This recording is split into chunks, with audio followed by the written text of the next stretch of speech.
What's going on, Commonwealth, and welcome back to another great episode of Bluegrass Soccercast, your home for all things soccer right here in the beautiful Commonwealth of Kentucky. I'm Jimmy, that's John, and we have another fantastic episode for you today. John, we normally have a very short pre-show conversation. I'm wheeling in here on two wheels per usual. How are you doing today? I'm good, sir. How are you? I'm good. I'm good. Um, let's go on and do our icebreaker question of the day. What is the best piece of advice you have ever been given? Well, I honestly don't know. There's too many out there, and there's too many times I see social media share the same stuff. Yeah. So I'm not really sure off right off the top of my head what it is really. Um, I think for me, the best piece of advice I ever got was to just be yourself. Like, I think that is that's also very generic. But like probably the best audio or best advice that I have been given. Um, So, John, with that, we got a lot of stuff to talk about today. We're kind of mixing things up today. So, no definitive off the top, bottom line. We're just going to kind of mush it all together and talk about what's been going on. We're going to have to redo the college recap. We're going to have to do that for another day. I didn't have a chance this weekend to get that complete, at least on my end. So, we'll do that probably on Wednesday, just giving brief updates and, Golden Glove and all that kind of stuff. So, uh, Big Three had a lot of matchups this weekend, John. Which one do you want to start with? You want to start at Lexington or Louisville?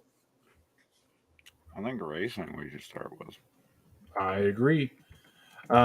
So, John, with that, Racing Louisville this weekend had a not heartbreaking if you're an Orlando City fan, had a gut wrenching match where they won. They came back from down 2-0 to beat Orlando 3-2.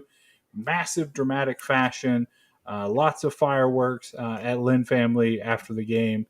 And this match means that Racing is still alive in the playoffs. And we'll go over playoff scenarios here in just a second. But goals by Nadia Nadim and former BGSC guest Kristen Davis brought Racing Louisville level or against Orlando before completing their comeback. I think that was Carson Pickett that had the game winner. It snapped a 5-game winless streak, and it moved Louisville within 2 points of their playoff dreams. John, what did you see from this match, and do you think now that Racing is going to make it? I saw a lot of craziness from this match and just insaneness. There was a supposedly controversial penalty given to Orlando. I don't necessarily agree with that. But they did what they had to do. They had to win. They they almost looked like they weren't going to. They were just going to let their playoff hopes go away. But they did exactly what they needed to. They got the win at home. They came back from it. They have that fight in them. And now, not only do they set 2 points out, a win could technically speaking, if everything else goes their way, a win could put them into third. Yeah, which is Actually, no. absolutely insane. Well, yeah, if Fourth, every fourth, other right? team, I thought it was fourth. Did I miscount on that? it is third if Okay, every other team loses and the top four, 3 through 6 lose. gotcha. Um, no, it would be they can get as high as fourth if 3 through 6 lose based on goal difference. Yeah, so if we're gonna look at our playoff scenarios, right? Um, let's see. I got those broken down here. Okay, so first and foremost, the only result that Racing Louisville can get themselves is a victory at San Diego. A tie or a loss, they're out. Strike three, you're out. However, Racing Louisville needs three of the following things to happen. ACFC, so Angel City FC, they need them to lose or tie with Portland. They need Orlando to lose or tie with Houston. They need the OL Reign to lose or tie with Chicago. They need New Jersey / New York to lose, only lose to Kansas City. They need Washington to lose to North Carolina. And then they need North Carolina to lose at Washington and make up a goal differential, which is currently 3 goals difference. So several things that could happen, right? But if 3 of those things happen, Racing Louisville will jump in to 6th. And if haywire happens, as John mentioned, they could jump all the way up to 4th. If you're looking at wins and kind of things that seem more probable, I think Kansas City beating New York, New Jersey, that seems quite possible. You could easily see Portland beating Angel City. And, Orlando took a tough loss in Louisville. How do they regroup with that match against Houston? A lot of things here, John. When you're looking at the scenarios, any of them kind of jump out to you as matches that you're particularly interested in or rooting for? I think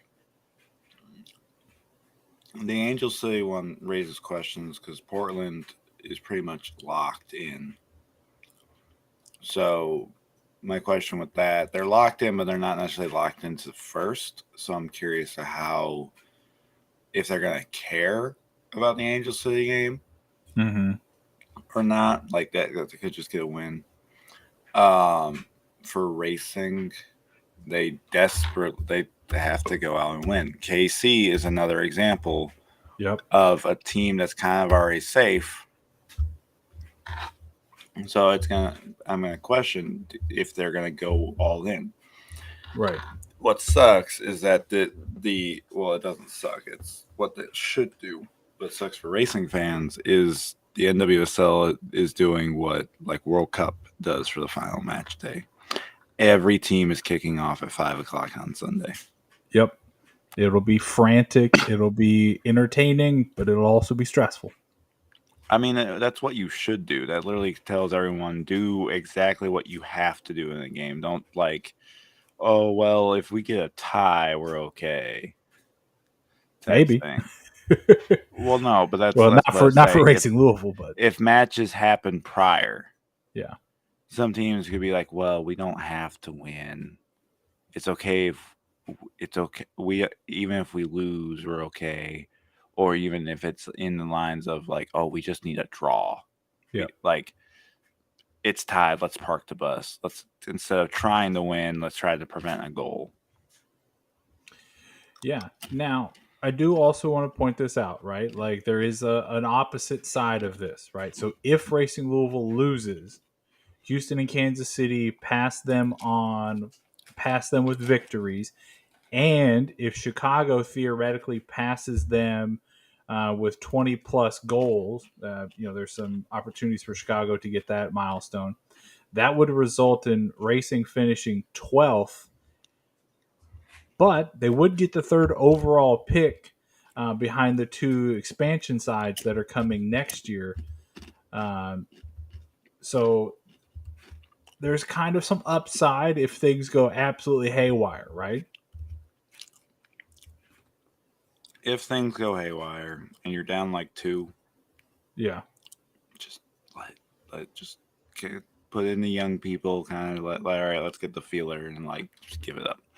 Right. It's gonna be interesting because you're at the point in the season where some teams are playing not to lose. Mm-hmm. There's a difference between playing to win and playing to not lose. So it gets really weird. And that's why I'm curious of how racing is going to come out. Are they going to play to win? Or are they going to play to not lose and hopefully be on top at the end? I think they will play the best that they can, right? Like this team has been a little up and down, right? Like we've talked about it all season. They've had matches that they probably shouldn't have won that they did, and they've had matches that they should have that they should have won that they wound up losing, right? So to me, I agree with you, John. Like, I think it's a 50-50 shot. Like, which Racing Louisville is going to come out? The same team that's fired up that came back against Orlando, the same team that beat Portland at home, the same team that went on the road in Seattle and beat the Rain, or is it going to be the team that showed up against North Carolina in the Challenge Cup final at noon on a Sunday? Well, it's going to be real interesting because also San Diego is one of the best teams at home. They are. Racing is one of the worst teams at home. They're the only team to only have one win on the road. Yep. Every other team has at least 2. Now, Racing does have 5 draws on the road, but they need a win. Yep. Definitely need a win. And here's the bad thing for Racing in this matchup with San Diego. San Diego still has stuff to play for, right? So if Angel City beats San Diego Portland, has to win to be top of the table. Yeah, because And they're they need 1 point Portland. back from Portland. They need Portland to either draw or win or lose, draw or lose, because they can't get them on goal difference. We're really going to hope for a draw in that one because that would give both teams what they want. Well, no, it wouldn't. Never mind. No, we're fine with the draw on that one. Yeah, we are, but As I was long thinking as it would still Racing give San wins. Diego the first, but it won't. No, but as long as Racing wins, we need a draw on that one. Now, San Or we're Diego fine is with it. locked into no worse than second, right? They're 4 points clear of North Carolina, so that's nothing to stress about. But, man, it's a crazy time. The NWSL has never been healthier, and with the teams coming in next year and other discussions that we've seen and stuff like that, like I think it's a great Never been time to be a healthier. fan. Only for a rivalry to pop in and steal your bench players. What? What's that about? I think that's what it's gonna be. You might get a fringe starter here, Yeah. but tell me why. If the Super League gets D1 sanctioning, Mm-hmm. and I'm the striker behind Sophia Smith, or I'm Racing's backup keeper behind Katie Lunn, why would I continue to be on the bench against a star where I can go be the starter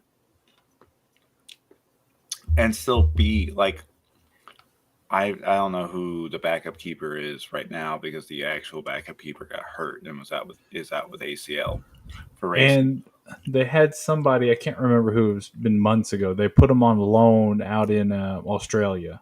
At least one or maybe 2 keepers that they sent to Australia. Yeah, but if I'm the backup keeper and I really like Kentucky, but I want to start, I'll just go an hour down the road, go to Lex, and play for Lex instead of play for Lex or even Indy's coming in.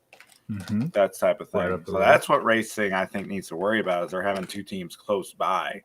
So they can't even pull the argument of like, well, we're the only outfit in town. Now you're going to have 3 professional women's teams within an hour-ish of each other. Well, and I'm waiting on Nashville to make an announcement, right? Like, where are they going to go? Are we going to get a professional team in Nashville? Nationals, Cincinnati. Yeah, that's a great one. I don't see MLS cities going Super League route. No, it would seem contradictory, right? Because I think the MLS and WSL are partnering together. In some ways, we've seen some stadium partnerships, so we've seen some minor partnerships. So but is that more on ownerships that are making those partnerships, or is the league facilitating those? I think the league is doing a little bit because here's the thing, and this is also like with the WNBA and stuff. Women, if it's a separate full league, there's nothing bad about partnering with a team. Yeah, agreed. Because it just grows the sport. And it can grow both of your popularities. Yeah, it's something that is mutually beneficial, right? Like you can advertise here, they can advertise there, bada bing, bada boom, hopefully both grow, right? Mm-hmm. You know, when you're looking at, what was I just going to say? Portland, for example. I don't think they have the same ownership group. I could be wrong. I think I had read that they had different ownership. Um, let me pick a better example. One I know exactly, like the Angel City and LAFC, right? Different ownership groups, but they play in the same stadium, at least sometimes. Um, like that is a good example of an MLS team that partners with an NWSL team. You know, I could see more of partnership between those two organizations than the USL and the Super League, because that's the The same group. the Thorns and Timbers are owned by the same group.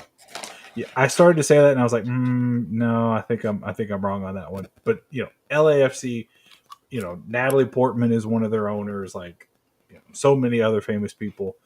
Um, so like, it's just one of those scenarios where like they play in the same stadium, but totally different ownership groups, just partners in crime, if you will. But John, any kind of final thoughts here on Racing Louisville? Need to win. Yep. Kind of do exactly what you did on Friday. Maybe not let in 2 goals, Not to but start, no. yeah, need to win and send a lot of prayers to some other teams. Prayers up. Yeah, same thoughts here. You Might got to have bring the same Tanya energy. Harding some teams. Oh gosh, we're gonna be taking people's knees out. Um, please don't do that. We do not endorse violence on teams. Um, I'm not but saying I take their knee out, but maybe cause their bus to be delayed so they have to forfeit the game. Have mm, magically replace all their cleats with like gel fake metal that snaps the second it gets pressed against. I don't think that would necessarily hurt them. like baseball cleats almost, like because you know how thin those can be. Turf cleats. Mm, Turf no, cleats that they play on grass or like the AstroTurf cleats. So not even like oof. real Those are cleats. tennis shoes. Do you ever play on Exactly. AstroTurf? I've never played on AstroTurf, but I've played Oh, on it's awful. glorified carpet. I played on AstroTurf for one game in high school football my freshman year. It was awful. Like it was Are so we bad. talking Like like the real, like the like cartoonish looking grass? yeah, like that AstroTurf. green, like you know that sprayed fake green. Yes, Murray State University used to have that kind of field up until, gosh, John, 2006 or seven ish. Like they had it for a long time, and I played there fall '04. I was a freshman in my high school, played Murray High School, who played at the football stadium, the university football stadium.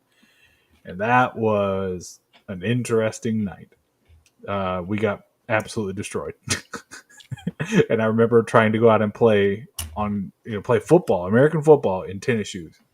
And it was like trying to ice skate with no skates on. It was so strange. So recapping for me, you know, I think racing, you got to bring the same intensity. We'll do the full breakdown on Wednesday, and I'll get more into it. But you got to bring the same intensity, and you just got to kind of hope that so you get a couple of breaks. You got to get three, any of those three, and you're in. And like John pointed out, if they do amazingly well, they could get up to fourth. So Well, they can get up to fourth if they do well. Well, if yeah, all things stand, they win by 1 goal, then they do well. However, they also need everybody else to suck in front of them. that's right, everyone else. We need you to suck. Absolutely awful. Be the worst performance you've ever had. Bench all your starters. You know what? Even bench your backup players. Play your A team from your academy, and let's just see what happens, right? Versus our World Cup stars. Something tells me even sometimes some of those A teams might get racing on bad days, but you know, is what it is, right? Yeah. John, let's move over to Lexington. the final home game for Lexington.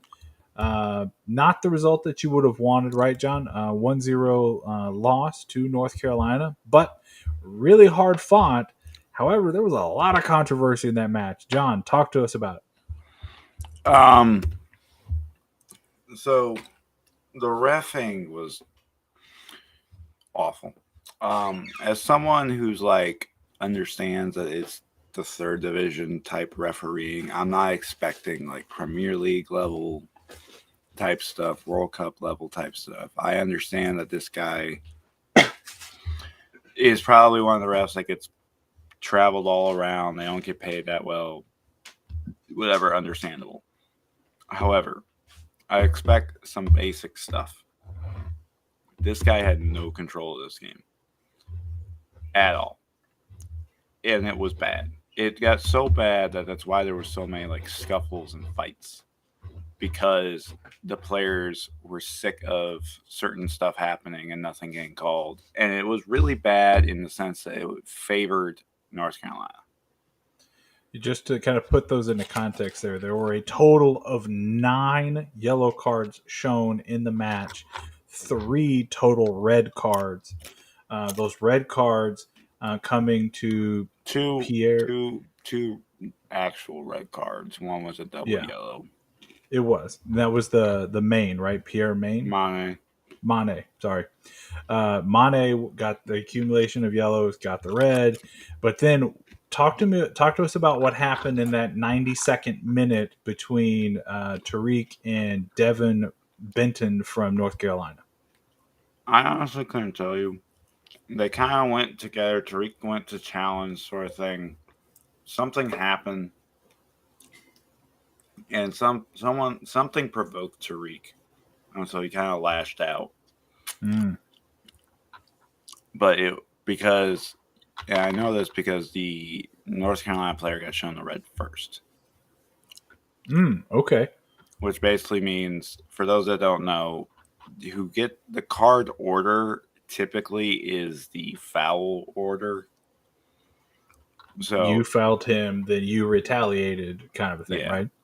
Yeah. So that's kind of what led to Tariq's thing. I'm pretty sure it was really hard to see because there was a scuffle, and I can't really see inside of that. A little dust up, if you will. Yeah, but a lot of the Lexington players were really frustrated.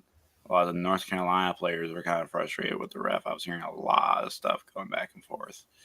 But to say that, it does not take away, outside of a questionable pass, that Lexington played really well in this matchup against a top dog. And, Causey did really well. He was just, that was kind of, the goal was not really on him. That was a bad pass in general that kind of set that up. But it happens. It sucks that it was the final home game, but they really gave it their all on the field. They had multiple opportunities to score. They just couldn't crack in. Yeah, and looking at it from a statistical standpoint, which is typically how I look at a lot of this stuff, right? North Carolina was by far the better team on the field, right? They had a 19-9 shot advantage and a 6-1 shot on goal advantage, right?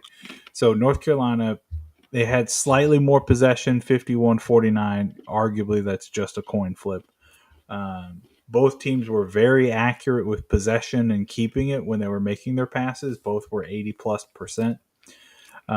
But when you get to the cards, that's where things start to turn against Lexington. 17 fouls for Lex, 5 yellows, and then the 2 reds that we talked about. So North Carolina dominated the offensive end, way more shots, way more corners, 5-2 in that arena as well. So on paper, it seemed like a dominant North Carolina win, John. But I agree with you. Upon watching the highlights from the match, like it seemed a lot more competitive than 19-9 shot advantage. Like I said, they weren't really able to get stuff going or cracking, and they had a lot of challenges, but they would just get dispossessed in the box sort of thing, or they would go for a pass and it would get picked off. So it was just like they couldn't like crack that final third. Mm-hmm. Well, a lot to still play for North Carolina. They're 2 points back of Omaha for first place in the Shield in League One. Moving the focus to Lexington's next opponent, just very briefly, they play the Greenville Triumph, who are very much in the playoff conversation still, one They're point back out of locked. fourth. So They they clinched. still could, yeah, they clinched, but they could still move up to fourth. 1 point back of Charlotte.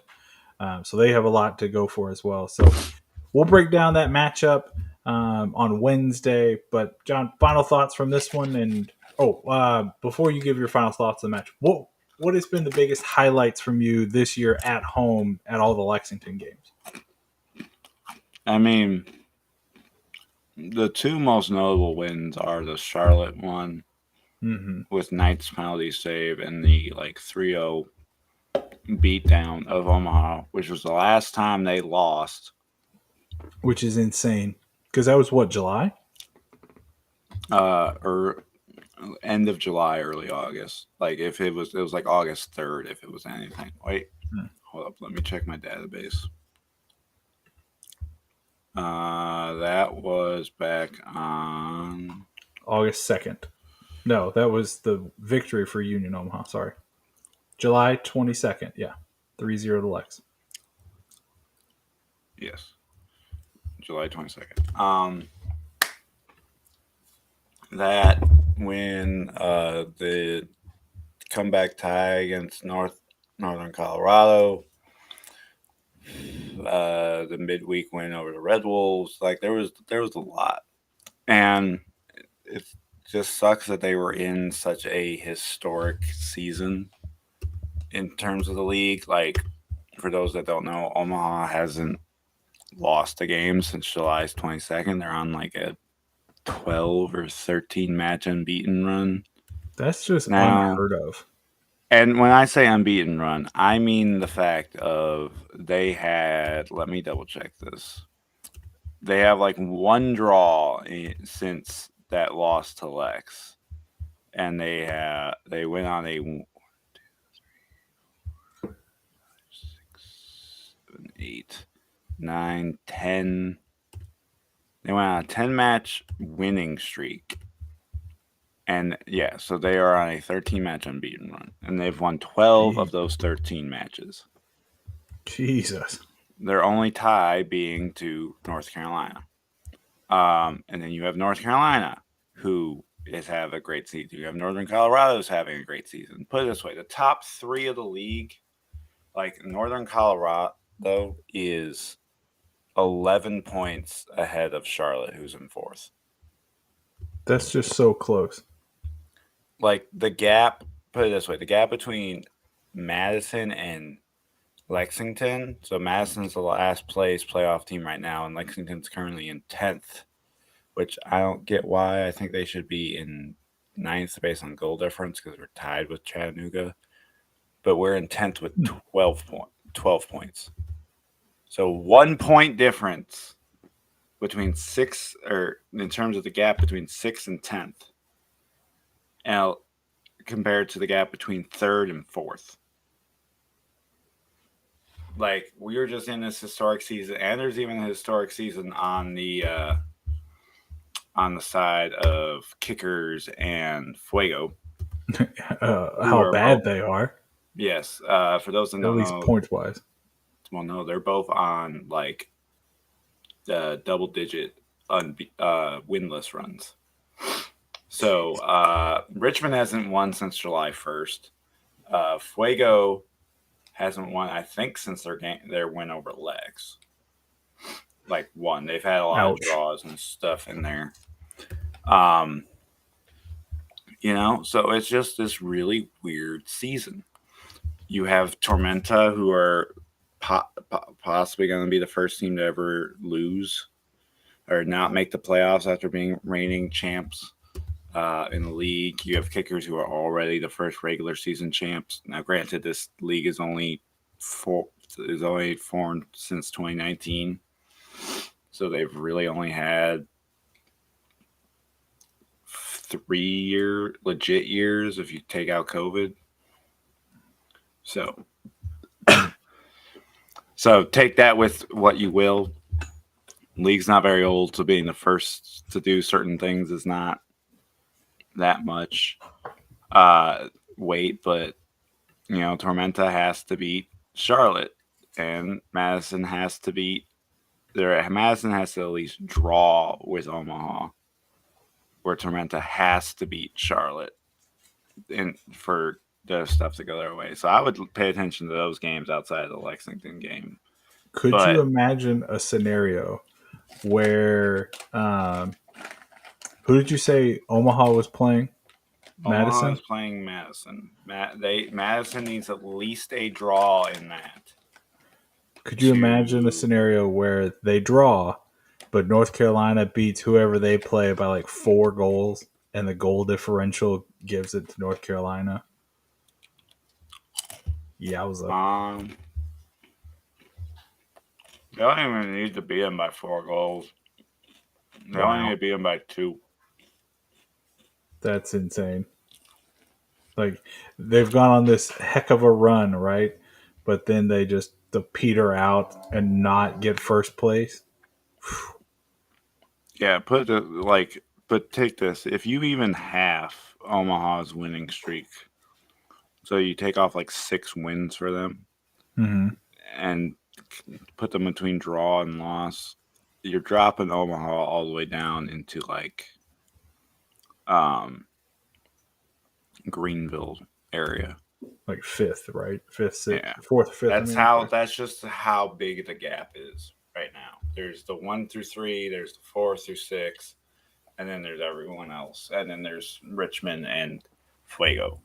So it's just we were in this really weird season to begin with. And it's just gonna be interesting. There's an exciting announcement coming out tomorrow. Indeed, I was going to pick your brain on that. So, Uh, if you look at the picture and you zoom in, you can see the stadium there. Do you have any initial inklings as to what we're looking at here? Any initial thoughts? what are you talking about? If you What go back to conspiracy theorist mindset do you got going on here? You can see a hold on. 3D rendering. Yeah, you can see the That's rendering been the behind it 3D there. rendering we've seen before. Is that the same one? Because it I looks a think little so. different to me. I can't tell with that. We'll see. I'm gonna be there, so we'll see. Oh, okay. A little live reporting, eh? Maybe? No, Okay, never mind. Wrapping things up here on I the will. I USL can League. ask questions and I'll take notes and I can send you updates during it. Love it.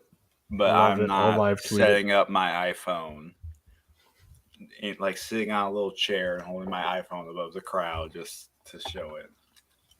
Oh, come on. Do it for the content, John. Just to wrap up here, League One. Everyone has clinched 1 through 5. The only spot available is that 6th spot between Madison and Tormenta. And that's what I'm saying, Lex fans. If you want to watch other league games, which you should, in my opinion, and this goes to any fans, Blue City fans, racing fans, watch your whole league. Yep. I am tired of dealing with fans who come in and is like, well, if you look at the record and all this type of stuff, this should be an easy dub or all this type of stuff. It's like, you're not watching them play.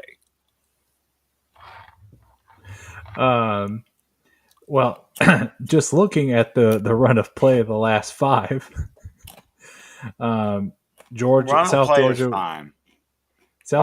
on a 3-game winning streak before losing this past weekend, 2-1 to Northern Colorado. So, they're on a Fuego or Madison lost 2-1. Tormenta got embarrassed 4-0 to Union Omaha. According to the USL website, it says Oh God, this hasn't been updated in forever. Never mind. I'm literally looking at results from September. Northern Colorado beat Madison 2-0. So Tormenta got their wish. Tormenta lost 4-0 to Union Omaha. USL League One. Do better at updating your run of form. Thank you. That's why there's Anyways, Spot Mob. I like to use official sources. Thank you. You're talking about the official source that listed Tariq Muhammad as the player to watch for a game when he was out on yellow card suspension. Or no, sorry. He wasn't Yeah. out on yellow card suspension. This was that week where he had 2 away matches again. Where he had missed the Wednesday match because of yellow card suspension and had said he picked up an assist in that game. Do better, USL League One. Do better. Anyways, John, let's jump back across the state a little bit and talk about Lou City, who surprised everyone. They had a disappointing draw. 1-1 was the final in that one. Just kind of pulling up my notes here. Blame the kids. Okay, so hold on. So I do like not the kids. understand. I love I the do kids. I like the think they're kids. nice. They're really nice. I like the change of the color logo and all Yeah. that type of stuff. Why are you releasing it 2 matches before the end of Thank the you. year? Thank you. And Like that is my they question. said it's gonna be like we're gonna wear these at home for the rest of the season. You Bro, have this is it. one more guaranteed home game right now. If I've ever seen a money grab ever. Where am I if you don't secure home playoff spot against Tampa, They're not going to. they could. They're not going to. You should be wearing those for the entirety of the playoff run because you're Yes. allowed, as long as your uniforms don't clash, you can wear whatever you want. And I don't know what Anywhere. Memphis wears or anybody else, but like if Memphis is in like blue or something like that, wear the black and purple. Like I think it looks great. But I fully wholeheartedly agree with you, John. It seems peculiar, right, to be releasing brand new kits this late in the season, other than just a last ditch effort to squeeze a little bit more out of their fans. I mean, yes, we are approaching holiday season, right? So maybe that's why they waited so long. But to me, if you're going to do that, wait another couple of weeks till after the season's over and, release their kits for next year in like late October, early November and sell them then, right? I Yeah. don't know. I was highly frustrated by the announcement. They look beautiful. I love the kit. Like it's really, really nice. They've had some better in the past, like that black and gold kit that they have is beautiful. I love that is my favorite kit they've ever I'm had. curious if they're going to keep this kid around for next year. Now, if you do that, I'm okay with it. If this is your third kit next year, or even this is the home kit next year, or something like that I'm fine with. Um, but as far as like just dropping the third kit with 2 home matches to go, get out of here. Um, some takeaways and kind of recapping the match. 1-1 draw with Hartford Athletic, which is absolutely unacceptable for Lou City at this point. Hartford got a super late equalizer to deny them in a must-win scenario to secure playoff seeding. Lou City created a lot of chances, but lacked relentlessness in front of the goal to finish and to take and build upon their lead, especially after the equalizer by Hartford. And I think when you look back on this one, this will be viewed as a massive missed opportunity. Top scorer Harris was kept quiet throughout the match. He might have not even played. The draw deals a massive blow to their playoff hopes, now falling 2 points back from fourth place Memphis, as opposed to just being 1 back where they were previously. Without winning, Lou City is no longer going to be able to get to the fourth spot by themselves. They now need Memphis to lose in order to get up there. Because if Memphis draws or wins, of course, if they win, they're going to get the 4. But if they draw, they would be even on points. And now we have to go to a tiebreaker. And There's no the, tiebreaker. The goal difference. Memphis yeah, goal has difference. a 9 positive Yeah, 9 9 to goal negative difference. 2. Yep. Like it's just not going to happen. You're not. No, it. You're not scoring 11 goals. No, no. However, there was some positives in it. Some good performances, but the bottom line, Lou City missed their chance of hosting next weekend, and I said it on Twitter, and I absolutely mean it. Lou City fans, go on and book your reservations at the Peabody in Memphis. Great place to stay. You can watch the ducks. They do the daily duck walk every day, so you can get to see that while you're down there. There was other. Let me go back to the Twitter thread because we had some good conversations about that over the weekend with some other Lou City fans, just talking about how rough it was and what playoff opponent we would like to see. You're getting Memphis. Like that's what's happening. You're gonna get Memphis. There was a mention Indy. I mean, if you don't win, Indy can jump you. If the Indy wins, and then you get the Battery. Which they have played not terrible against the Battery this year, right? They've played better against Memphis, but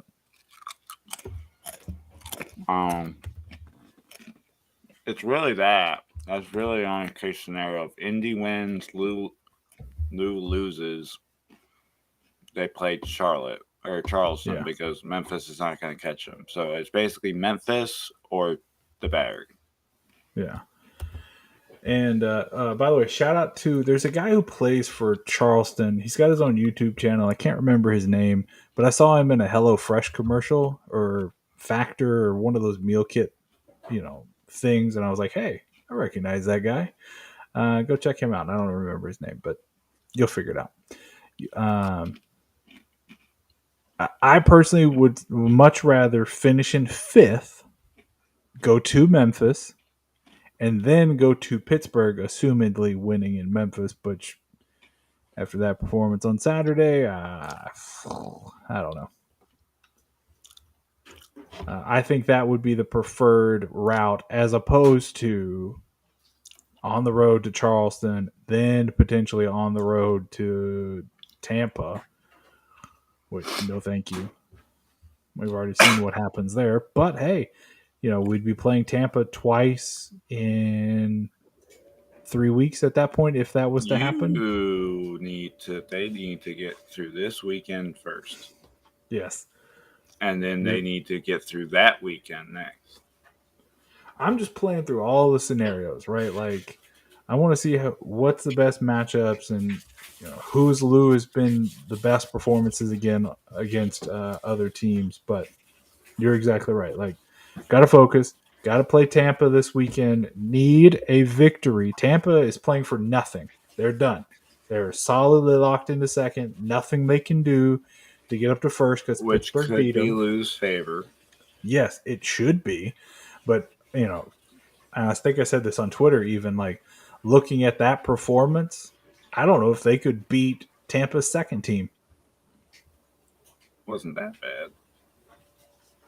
They shouldn't be drawing with Hartford. Again, Hartford's the 10th sir. best team.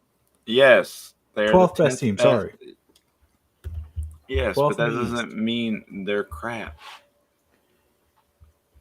They would be 12th in the West. Hartford is basically a USL League One team.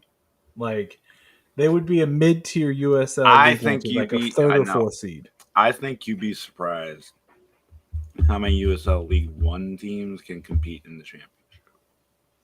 Yeah, that's what I'm saying. Like, North Carolina would be better than Hartford.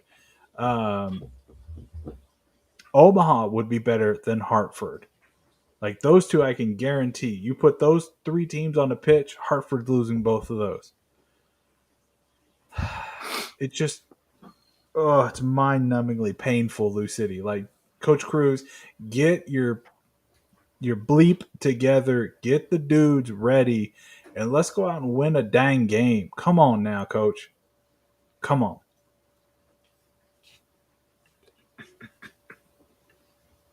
I think they'll be they. It's going to be interesting, but I think Lou is going to be in trouble. Yeah, I do too. I think they've got the best path possible. Pittsburgh did them a big favor by beating Tampa last weekend. Um, Tampa's coming up here, blackout. So hopefully we have a good crowd, right? Like this is the chance. Who does Memphis play? New Mexico. They play New Mexico, who still has a lot to play for themselves, right? Mm-hmm. New Mexico is in eighth, but they're only 1 point clear of Oakland, 2 points clear of Monterey Bay, and somehow RGV is making a miraculous push here for the playoffs, and they're only 3 points back, or 2 points back. No, If RGV wins, New Mexico is still in, even if they lose, because of goal unless difference. they win by like a billion. They would have to. Well, no, they only have to win by 5. Actually, they would have to win by 6. 6, yeah, because it'd have to be even, and New Mexico would have to lose. Well, in that case, they technically can just win by 3 and have New Mexico lose by 3. But now we're getting into like goal differentials, and the simplest thing is New Mexico needs to at least draw with Memphis, which that would unfortunately for Lou City would lock them into 5th. Now, John, are all of these matches this weekend?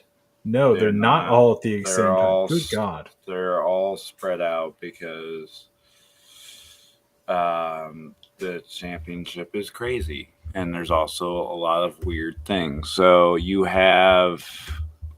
You got Hartford and Tulsa on Friday the 13th at 6 o'clock Central. I'm assuming 7 o'clock Eastern.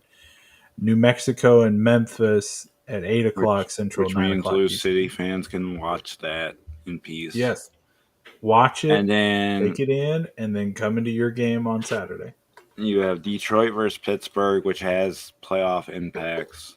Indeed, it does, because Detroit needs a victory. Yep. You have Charleston versus Birmingham, which Lou City should watch just in case. And then the other match is Indy versus San Antonio, which is happening an hour after Lou City kicks off. Right. So, and San Antonio is 1 point clear of 3rd place Orange County and 4th place San Diego. So they're, in 2nd, but they could finish as low as 4th. So they need a good result. Indy needs, they're in the playoffs, but, they could jump up to as high as, what do they got? They could jump up to 5th. So they can move up 1 spot with a victory. So it's going to be interesting. A little disappointed that it's not all at the same time, though. Then the later matches on Saturday, Sacramento and Miami, Orlando and El Paso. I'm sorry, Oakland and El Paso, my apologies. Monterey Bay and Orange County, and then Las Vegas and San Diego closing out the night. So, Lou City fans, Friday night, you got to tune in, 8 o'clock Central, 9 o'clock Eastern.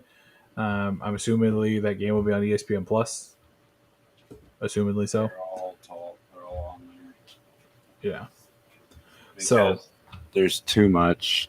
It's college football time. I ain't gonna put USL on ESPN2 or whatever it was. No.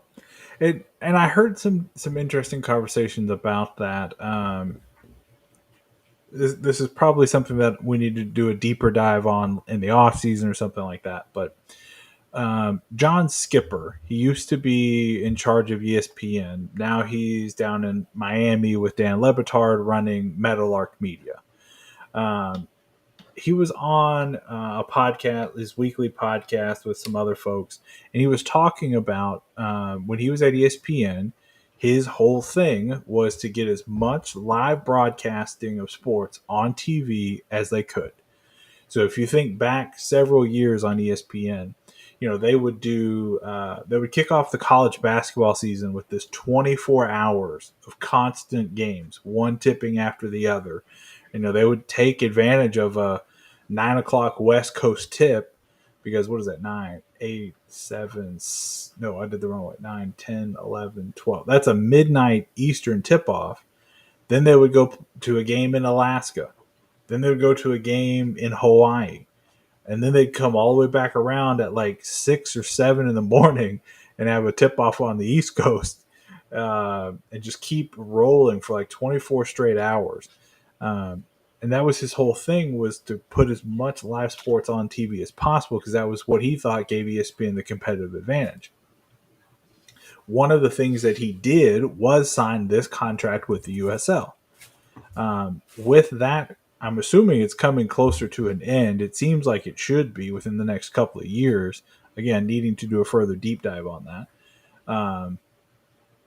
I really wonder where these USL rights going to go. John Skipper no longer there. ESPN doesn't seem to care as much about having all live sports all the time. So I wonder, does I think they would go to Amazon come CBS. in there? No, I do God, not. no. I do I'd rather not do want Amazon. Amazon. I No, I don't want don't Amazon. want Paramount. Amazon can't handle Thursday night football as their one thing. ESPN doesn't care about the USL. Amazon has one live sport, Thursday Yes. night football, and Don't they they have some botch baseball that too? all year long. I thought they It's had Apple baseball. TV. Oh, that's right. That's right. I'd be fine with Apple, but the thing is with CBS, because CBS has the biggest soccer only show, Golazzo, True. that they True. push, and they push They that do. heavily. I feel like if CBS has this, because Golazzo does a little talk about the Premier League, but they don't focus on that, partially because CBS doesn't own the Prem. Which I think is smart. I Is think why that's smart for them to do that. the ESPN typically talks about the Bundesliga or La Liga a lot. They don't talk anything about soccer. Their main Have you soccer watched show is ESPN on ESPN FC Plus. or Football America? I have watched Football America. I do watch that, not every week, but I do tune in, especially around the World watch Cups all that stuff. Golazzo talks about anything. Golazzo has had on their jersey days USL teams worn by the personalities. Now you give them the chance, even if you make like a dedicated 30-minute show that you put in like the middle of the day at 1 o'clock when no one's watching. Hey, I would watch. I would watch the too, USL show? but that's the thing.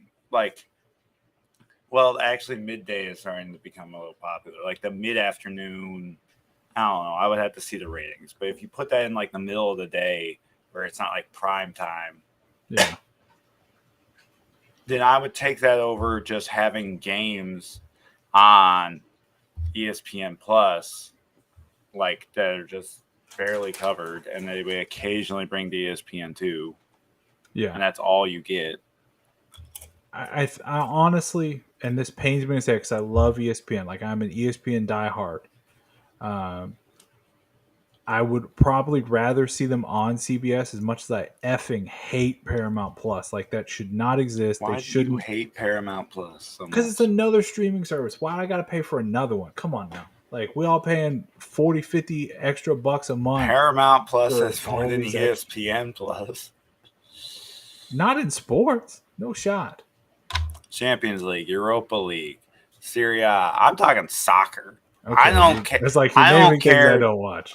I don't care about the Australian Open or the Waste Management Open or all these random games. That's when I tune in ESPN Plus. Yes, they have the random college teams And Which that's what even I watch. Like all of I'm my okay. schools are Listen, too small.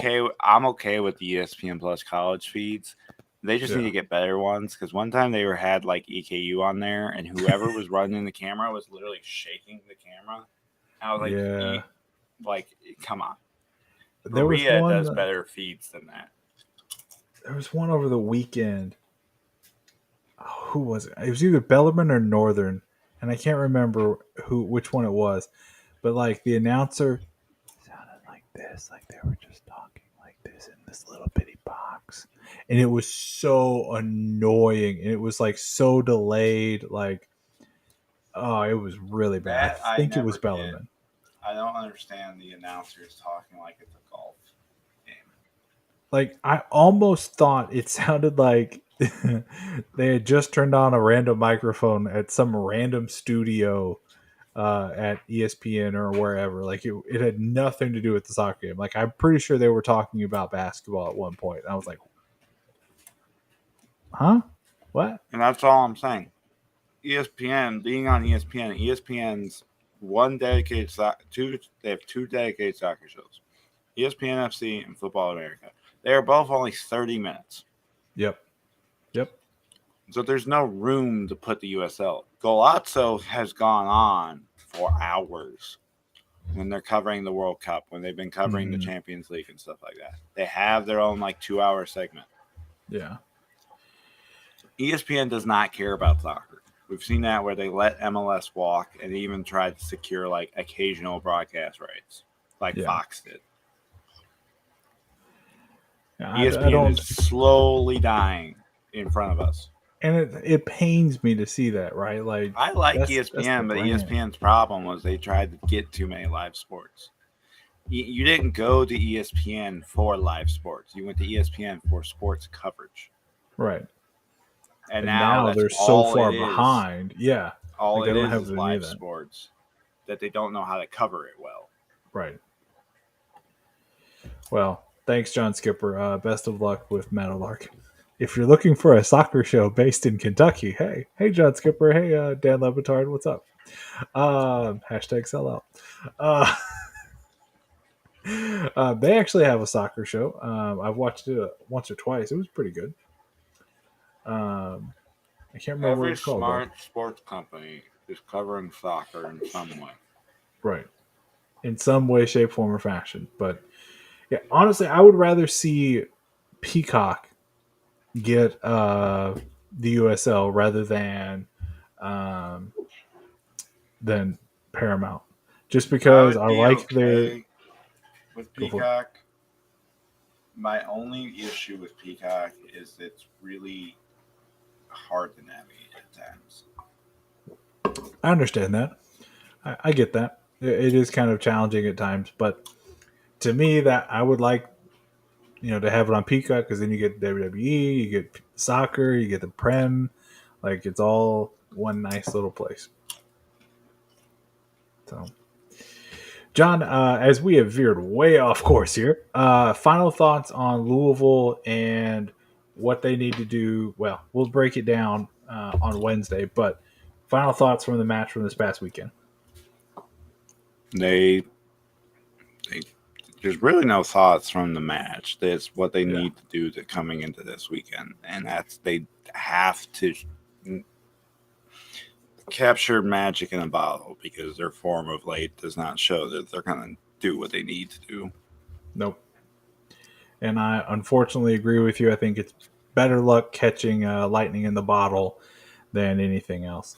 Overall, for me, it was a bitterly disappointing result for Lou City as they had control of their destiny and now it's out of their hands. So, but John, with all of that out of the way, we're going to conclude today's episode of the Bluegrass Soccer Cast. If you enjoyed the show and you want to continue to support John and I and all the work that we do, we have a Bias Coffee account. QR code lives right over my shoulder right there, but we'll also put it up on the screen here.